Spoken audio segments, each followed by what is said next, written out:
अब तक हम ठोस, द्रव और गैस में अंतर को समझ चुके हैं। तो अब हम देखते हैं कि क्या ठोस को द्रव में बदला जा सकता है। तो उसके लिए आप देखिए, एक मोमबत्ती जो होती है, जब हम मोमबत्ती को जलाते हैं तो आपने अक्सर देखा होगा कि थोड़ी थोड़ी मोम पिघल कर नीचे गिरती रहती है। पिघलने का मतलब कि ठोस द्रव में बदल रहा है।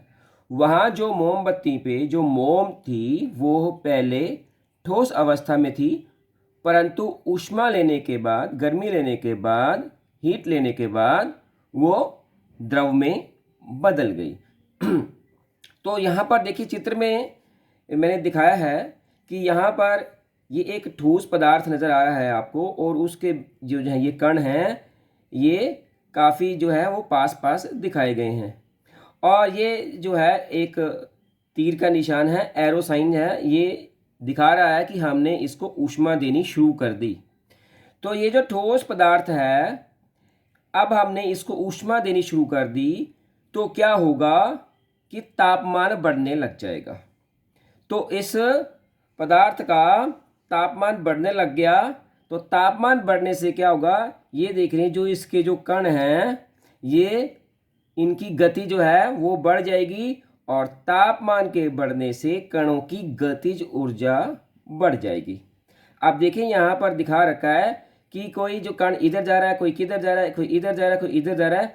तो इनकी जो जो है गति है वो बढ़ चुकी है, गतिज ऊर्जा बढ़ गई है। अब गतिज ऊर्जा के बढ़ने से कणों का जो है अधिक तेजी से कंपन होगा। कंपन पहले भी हो रहा था, परंतु अब उसका आयाम बढ़ जाएगा, वो अधिक तेजी से कंपन करेंगे, जिसकी वजह से वो ज़्यादा स्वतंत्र हो जाएंगे, और अधिक स्वतंत्र होने की वजह से उनके बीच में आकर्षण बल कम हो जाएगा।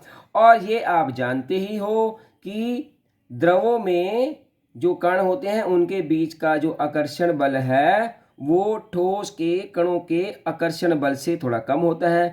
कहने का मतलब ये हो गया कि तापमान के परिवर्तन से, तापमान के बढ़ाने से, ऊष्मा के देने से जो ठोस पदार्थ है वो द्रव अवस्था में बदल जाता है।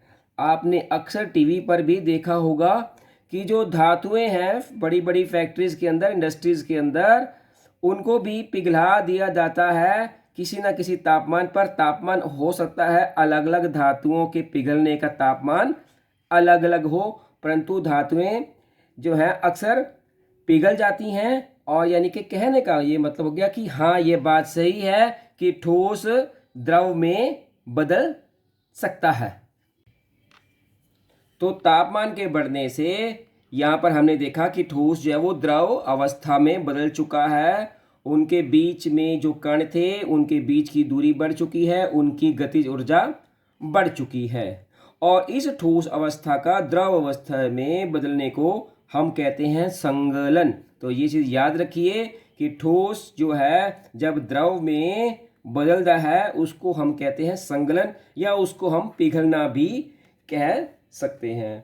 जैसा कि आपको पहले बताया गया है कि एक तापमान आता है जिस तापमान पर जो न्यूनतम तापमान है ठोस पिघलकर द्रव बन जाता है, उसको उसका गलनांक कहते हैं। तो एक बार थोड़ा सा फिर रिवाइज करवा देता हूं मैं कि सभी जो ठोस पदार्थ हैं जब हम उनका तापमान बढ़ाते हैं तो एक ऐसा तापमान आता है जिसको गलनांक कहते हैं, उसमें वो द्रव अवस्था में बदल जाता है, क्योंकि गतिज ऊर्जा जो है उनके बीच के कणों की बढ़ने से उनके बीच की दूरी बढ़ जाती है, वो अधिक स्वतंत्र हो जाते हैं, और इस ठोस का द्रव में बदलने की क्रिया को पिघलना या संगलन कहते हैं।